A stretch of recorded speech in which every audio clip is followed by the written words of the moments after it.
The Mississippi River and the steamboats that once plied its waters laden with goods from the north and south turned St. Louis into one of the great cities of America. St. Louis in 1964 is celebrating the 200th anniversary of its founding, and the Cardinals dramatically climaxed that celebration by winning their first pennant in 18 years. It's a World Series for St. Louis, and everyone converges on Busch Stadium, the one-time stamping grounds of the Gas House Gang, of Dizzy Dean and Pepper Martin, of Joe Medwick and Johnny Mize, of Enos Slaughter and Stan Musial. And here again are the New York Yankees. They've been in 15 of the last 18 World Series. Ken Boyer, the Cardinal slugger, takes a few practice swings. Next in the batting cage is Curt Flood. Commissioner Ford Frick, supreme authority at the World Series, arrives early. Bill White and the Cardinals take their pregame warm-up. Manager Johnny Keane seems relaxed as he talks with reporters.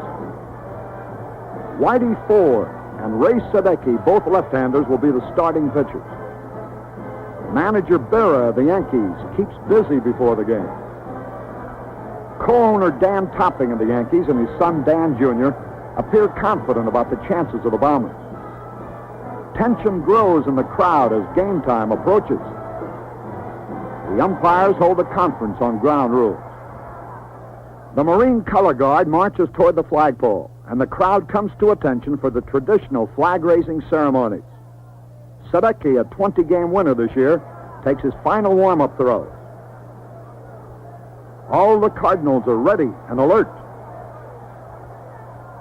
Here comes Sadecki's pitch to Phil Inns, and the series is underway. Ken Boyer fumbles the ball, but recovers in plenty of time. Whitey Ford, baseball's winningest World Series pitcher with 10 victories, gets ready for another appearance.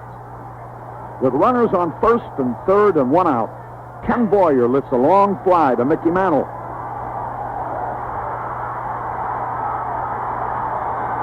And Lou Brock scores the game's first run for St. Louis. With Elston Howard on first base, Tom Tresh hits deep to left field in the second inning. It might be, it could be, it is a home run. It's the third home run in 3 World Series for Tom, and it gives the Yankees the lead as Howard and Tresh score. With Boyer on second, Whitey Ford hits safely for another run. As Clete Boyer tallies, and the Yankees are ahead 3-1. With 1 on and 2 out in the Yankee fourth, Lynn smashes the ball to Ken Boyer. He knocks it down behind third base on a fine play. Pounces on the ball and gets off a beautiful throw to first base.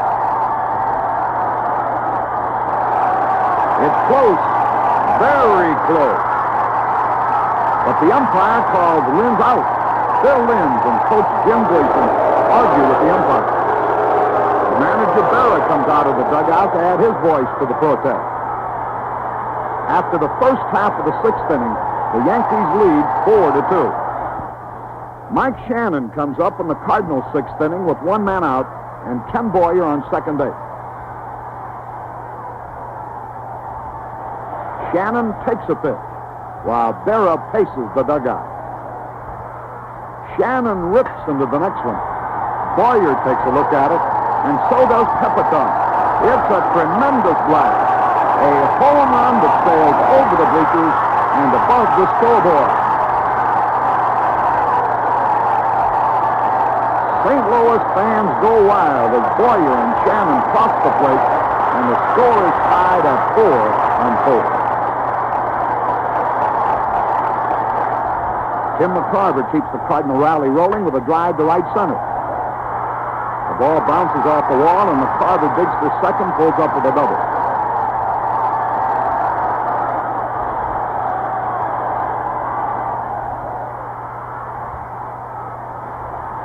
Yogi Berra goes to the mound. And here comes Downing, the fast-balling lefty. Berra huddles briefly with his new pitcher. With 2 away, Carl Warwick pinch hits for Ray Sadecki. Downing checks the runner, pitches, and Warwick pulls the ball toward left field. Linz makes a desperate dive, but the ball goes through for a hit. And McCarver comes sliding in with the lead run as Warwick goes into second.